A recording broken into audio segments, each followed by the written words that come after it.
नमोबुद्धाय सभी लोगों को। नमोबुद्धाय। नमोबुद्धाय। हम लोग जो इस जगह आज आए हैं बोध गया के पास, ये जो ढोंगेश्वरी पहाड़ी है, यहाँ हम लोग सब लोग घूमने आए हैं। इसका क्या महत्व है, क्यों आए हैं, और इसके ऊपर जो ये स्तूपा हम लोग 5 देख रहे हैं ना, जो अभी हम लोगों ने इधर उधर देखे हैं, तो इनका क्या महत्व है ये हमें जानने की ज़रूरत है। तो हम चाहेंगे, हम सर से रिक्वेस्ट करते हैं कि नीचे एक जो हम लोगों ने गुफा देखी उसका क्या महत्व है, क्यों है, ये ऊपर स्तूपा क्यों है, इनका क्या महत्व है और ये कैसे बनाए गए, क्यों बनाए गए, इसके बारे में सभी लोगों को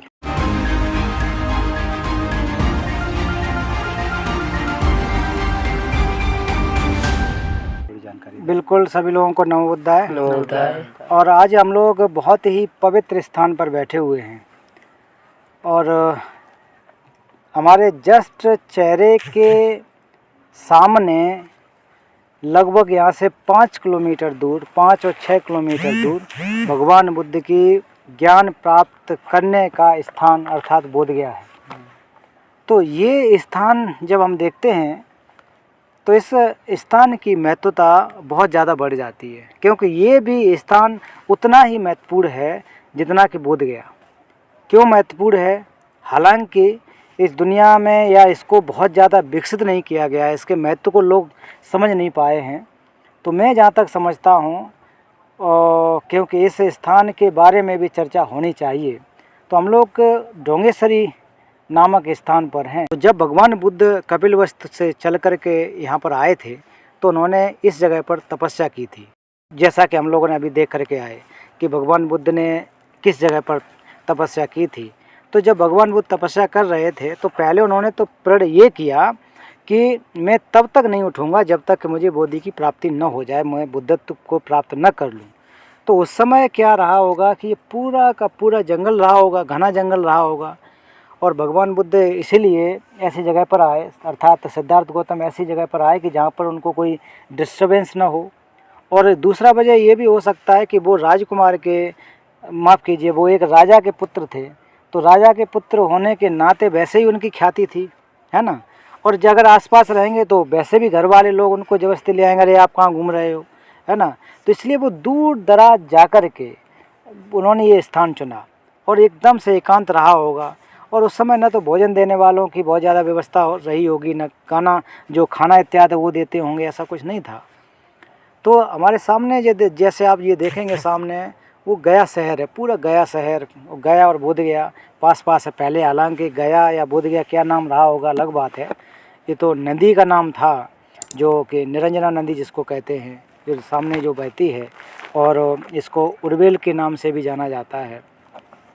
तो बुद्ध यहाँ से तपस्या करने के बाद फिर नदी के उस पार जा कर के जो एक्चुअल स्थान है जहाँ भगवान बुद्ध ने ज्ञान प्राप्त किया, तो वो सभी जानते हैं। तो इस स्तूप पे आप देख रहे होंगे कि हमारे पीछे भी एक बहुत बड़ा स्तूप दिख रहा है। यहाँ पर भी हम जहाँ पर बैठे हैं वो भी एक स्तूप के अवशेष पड़े हुए हैं, इसके नीचे भी स्तूप हैं।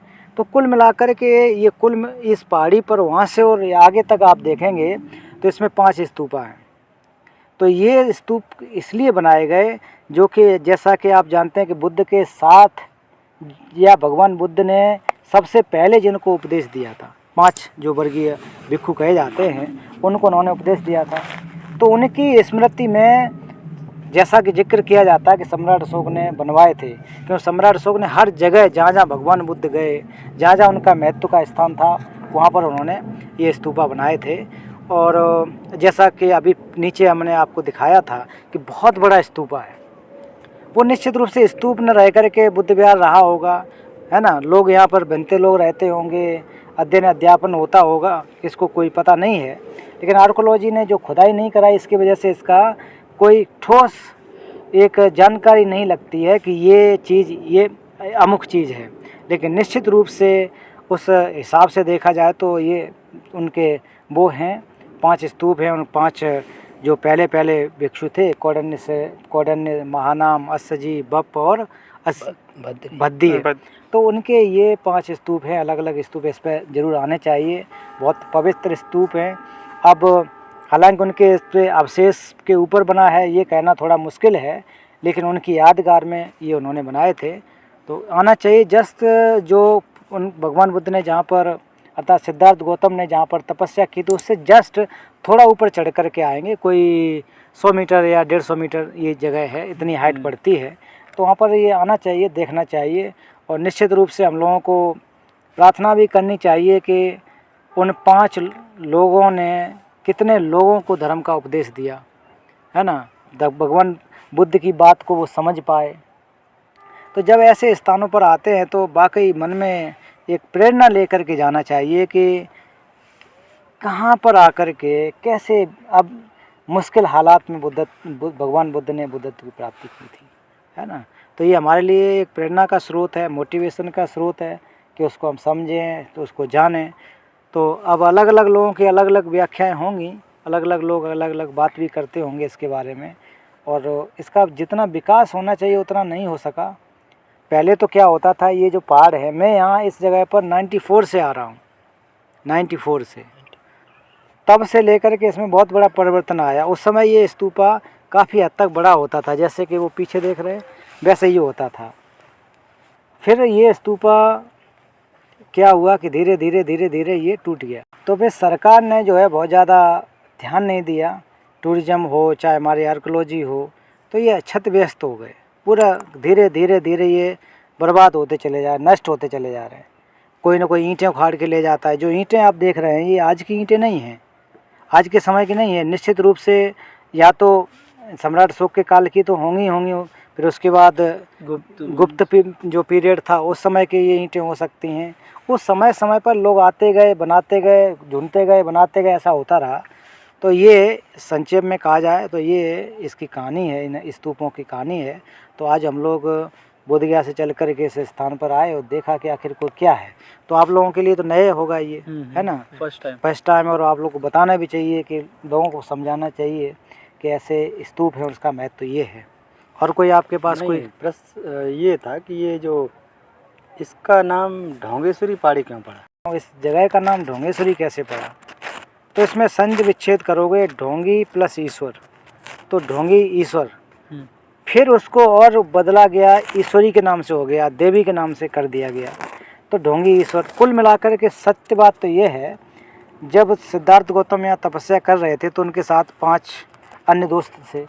और तब वो दोस्त ऐसे वैसे नहीं थे कि ऐसे ही कहीं या जंगल में दोस्त बन गए, वैसे नहीं थे। वो भी ध्यान करते थे। न पहले के क्या भारत में व्यवस्था थी कि अन्य दर्शन भी थे, है ना, अन्य दर्शन थे। तो कोई जल में जा कर के खड़ा होकर के तपस्या करता था, कोई आग के जो है जला कर के बीच में बैठ कर के तपस्या करता था, कोई एक टांग पे खड़ा होकर के तपस्या करता था। तो ये सबका उद्देश्य ये था कि हम बुद्धत्व की प्राप्ति कर लें, ज्ञान प्राप्त कर लें। लेकिन बुद्ध ने अर्थात सिद्धार्थ गौतम ने पाया कि इससे नहीं हो सकता है। तो फिर वो यहाँ पर आए, उनके साथी और भी आए। उन्होंने कहा कि यार ये तो बंदा बात बढ़िया कर रहा है, चलो उनकी बात सुनते हैं। तो यहाँ करके ध्यान उन्होंने लगाए। 5 उनके दोस्त बने। तो पहले कहा कि यार देखो, हम लोग तब तक नहीं उठेंगे जब तक कि ज्ञान प्राप्त नहीं हो जाएगा। तो उन्होंने कहा बिल्कुल सही है भाई, बिल्कुल ज्ञान प्राप्त करके ही उठेंगे। कहानी में ऐसा जिक्र आता है कि यहाँ से कुछ लोग गुजरे, कहते हैं कि बीड़ा बजाने वाली 2 महिलाएं गुजरी या पुरुष जो भी रहे हों। तो उन्होंने ये शब्द बोला कि बीड़ा को इतना भी टाइट मत खींच दो, उसके तारों को इतना मत खींचो कि वो टूट जाए, और इतना ढीला भी मत छोड़ दो जिससे कि आवाज़ ना आए। तो तुरंत जैसे ही सिद्धार्थ गौतम जो बुद्धत्व प्राप्ति की तरफ चल रहे थे, तो उन्होंने कहा यार ये तो बात बहुत बड़ी बात कही है। और तब तक उनका शरीर जो है सूख के एकदम जर्जर हो गया, हड्डी जैसा हो गया। जो फ़ोटो आप देखते होंगे कि हड्डी जैसा पूरा हो गया, मरने की स्थिति आ गई, चल भी नहीं पाते थे, उठ भी नहीं पाते थे। तो अगर ऐसा करेंगे तो आदमी मर ही जाएगा, तो ज्ञान प्राप्त कहाँ से होगा भाई? खाना भी तो चाहिए, शरीर भी तो चलाना चाहिए। ये जो हमारा माइंड है या मस्तिष्क है वो बॉडी पर निर्भर है। तो जब बॉडी नहीं रहेगी, खान पीन नहीं मिलेगा, तो वो मर जाएगा। फिर उन्होंने उठ के कहा कि अब मैं आज से थोड़ा थोड़ा खाना शुरू करूँगा। तो ऐसा जिक्र किया जाता है कि बुद्ध ने अर्थात सिद्धार्थ गौतम ने बुद्ध बनने से पहले एक दिन में 1 चावल का दाना खाते थे। अब कितना खाते थे वो समय तो कोई कह नहीं सकता। एक चावल का खाते थे, 1 कटोरी खाते थे, कोई नहीं जानता है। लेकिन कुल मिला के उन्होंने हल्का हल्का खाना शुरू किया। और इस बात से वो रुष्ट हो गए। उनके यार तुम तो ढोंगी हो, पाखंडी हो, तुम तो कह रहे थे हम ज्ञान प्राप्त नहीं होया तब तक कुछ खाएंगे ही नहीं, तो एकदम रूठ के मार भन के जो है वो भाग गए, चले गए। मैंने कहा यार छोड़ो इसको, तो ये इसका तो जो है ध्यान भंग हो गया, ये तो ढोंगी हो गया। तो ऐसे जो है इसका नाम जो है ढोंगी पड़ गया, मतलब ढोंगी। तब से जाकर के क्या हुआ, तब से लोग बोलने लगे कि ये ढोंगी की पहाड़ी है। लेकिन हकीकत में क्या है इसका नाम? प्राक बोधि पहाड़ी। प्राक मतलब हो गया पहले, बोधि मतलब बुद्धत्व। बुद्धत्व को प्राप्त करने से पहले का स्थान पहाड़, ये शब्द सुना पहले? इसको अंग्रेजी में कहा जाता है प्री एनलाइटनमेंट हिल। इसको ढोंगेश्वरी बहुत कम बोलते हैं, लेकिन लोकल के भाषा में अपना नाम बदल लेते हैं। तो इसका असली नाम है प्राक बोधि पहाड़ी। प्राक बोधि पहाड़ी, प्राक मतलब पहले। तो बोधि से को प्राप्त करने के पहले का स्थान, इसके बाद जब वो निरंजना के पार जाकर के बोधि जो आज जो वज्रासन जिसको कहा जाता है, बोध गया कहा जाता है, वहाँ जाकर के उनको बुद्धत्व की प्राप्ति हुई थी। जब बुद्ध ने बुद्धत्व की प्राप्ति हो गई तो उन्होंने जब पाया कि ये जो मैंने ज्ञान प्राप्त किया है वो बहुत गंभीर है, तो बुद्ध ने जब ज्ञान प्राप्त करने का बाद क्या कहा, मेरा जो दर्शन है, जो ज्ञान है, एक तो शून्यता के दर्शन पर आधारित है, बहुत ज़्यादा गंभीर है, बहुत ज़्यादा बृहद है। और उस समय भारत में आत्मा के सिद्धांत को मानने वाला सारा दर्शन था, ईश्वर को मानने वाला दर्शन था। लेकिन बुद्ध का दर्शन इससे परे था, बुद्ध का दर्शन जो इससे परे था। अब जो ईश्वर को मानता हो, जो आत्मा को मानता हो, उसको अगर ये बातें कह दोगे अनिश्वरता की या फिर अनित्य की बातें कहोगे, तो उसके दिमाग में तो खरा उतरेगा नहीं और वो डिस्टर्ब हो जाएगा। तो फिर बुद्ध जो है 7 सप्ताह तक मौन रहते हैं। बोध गया में आप जब स्तूपा में देखना तो 7 जगह हैं, है ना। 7 जगह पर वो एक जगह पर चंक्रमण करते हैं, वो बोधि के नीचे वहीं पर है। एक जगह जो वहाँ जाना आप मुचलिंद सरोवर, तो वहाँ ध्यान करते हैं। बरसात होने लगती है तो एक मुचलिंद नामक सर्प उनकी रक्षा करता है। एक सप्ताह तक बोधि को वृक्ष को देख करके जो ध्यान करते हैं। तो कुल मिला के उस चिंतन में रहते हैं, आखिर को हम करें क्या, जो हमने पाया है क्या करूँ। इससे अच्छा तो यही होगा कि मैं जंगल में जा कर के रहूँ। ये है बुद्ध का सूत्र में स्पष्ट है कि इससे तो अच्छा होगा कि मैं जंगल में ही जा कर के रहूँगा। जब इस सिचुएशन को उन्होंने समझा तो उनके पास संप्रति ब्रह्मा आया। संप्रति ब्रह्मा, उन्होंने उनसे अनुरोध किया कि आपने बुद्ध जो ज्ञान प्राप्त किया है उसको लोगों को दीजिए। तो बुद्ध ने कहा कि हमारे ज्ञान को समझेगा कौन।